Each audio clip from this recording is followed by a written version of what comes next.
here with a real startup expert right now, Marvin Liao. He's partner at Startup 500, so he really knows, they're investing in lots of startups, so he must have a clue what is an important and really successful startup. So Marvin, what's more important? The founder of a startup and the spirit, or the idea? The founder, for sure. The ideas, frankly, are cheap. It's actually all about execution, their ability to turn that idea into reality. And that's really hard. So it's all about the founder. So if I'm a founder and I have this spirit and I really, really want to make my own startup, but I don't have an idea yet, what would you recommend, or what would be your advice? What topics or themes should I look for an idea? Yeah, that's a great question. I think, first of all, you need to build something or make something that is actually fixing a real problem or solving a real problem, right? And actually, it's also in something that you actually care a lot about or personally interested in. Like, don't do something just because it's opportunistic and you think you're going to make money. It's not going to happen. Okay, so everything can work, but I have to have the passion for it. I wouldn't say everything. It's kind of luck. There's also a little bit of luck and timing too, but I think that a big part is really founder-driven.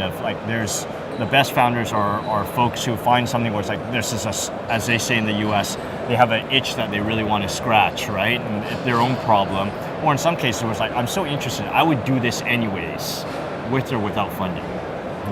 Okay, Startup 500 is giving capital to startups, but you're not consulting them. How does that work? I mean, if you're investing money, you want them to tell how it works, right? Yeah, and it's actually 500 startups. Sorry. That's all right.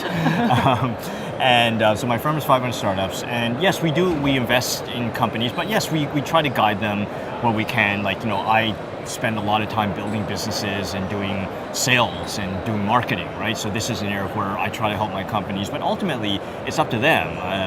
Some of my founders work very closely with me. Other ones know what they're doing. Not to say that they know what they're doing. They just feel like everything's under control. So if they need help, they let us know. If they don't, they kind of go and do their thing, and that's kind of the way it should be. What is more the case, that they really look for advice and they say, help us, that they say, okay, we just want your money, we know how it's done? Probably 50-50. That's okay. So you're investing in startups all over the world, so you know startups in Asia, in America, but also in Germany. Yeah. I guess there are quite big differences in the branches, or is it more or less the same problems they face and the same ideas they have? The problems are, it's just doing startups anywhere is hard. Just in some places are a little bit harder than other places. Where is it harder? Well, harder, I think that generally speaking, it's easier to do a startup in the Valley because it's in Silicon Valley, because there's just a whole ecosystem that's very supportive, and there's a culture that's very, very supportive of that. That's more of a challenge in places like, love Japan, and there's incredible talent in Japan, but it's a culture that doesn't necessarily support sort of startups and support sort of failures. It's not that you support failure, but be willing and open to failure. And that's the challenge. If you're a startup, most startups fail. Yeah, so 500 startups, you already gave capital to 870 startups. How many of them did fail then? It's probably a little bit early. I'd probably say at this point in time, I don't know if I haven't been there long enough to go and do the actual run the numbers, but we estimate between 60 to 70% of our portfolio will fail. That's a lot. So how does it work out financially then? Because the other percent, they're like rocketing? Yeah, that's actually typically how portfolio strategy works, is that you expect, and most of my VC friends, you expect out of every 10 or 20 companies, one's going to do very, very well, and most of them will probably not do well. That's just the reality of the portfolio. And the ones who fail, they're like, okay, I'm done with that, I'm just going to go to a big company, or do they try again? A lot of them try again.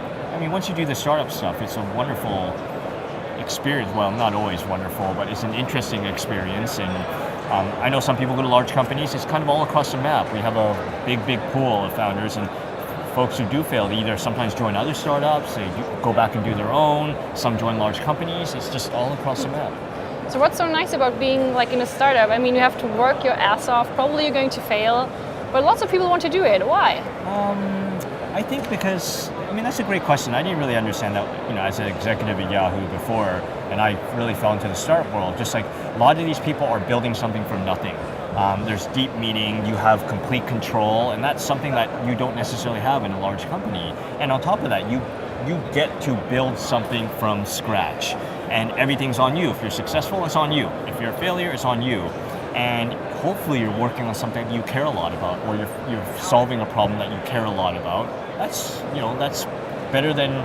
I'm not saying people have meaningless lives in large companies. There's lots of people very happy at large companies, but there's a lot of people who are very, very unhappy working at large companies too. Even though you're paid very well, doesn't necessarily mean that you have a life of meaning, right?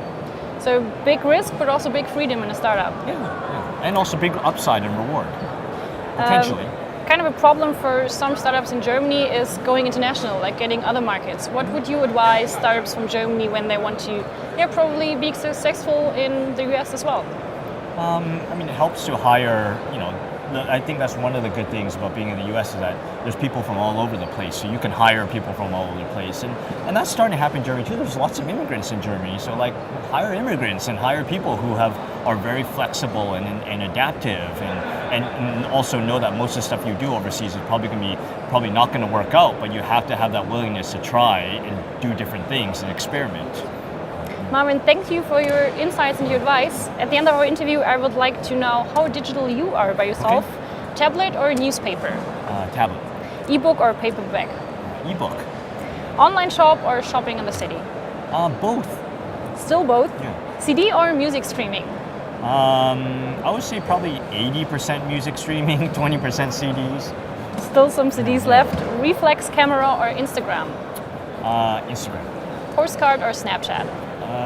Postcard, actually, not a Snapchat. I'm not the demographic. Telephone conference or Google Hangout? Kind of depends on the company and depends. It's kind of 50-50.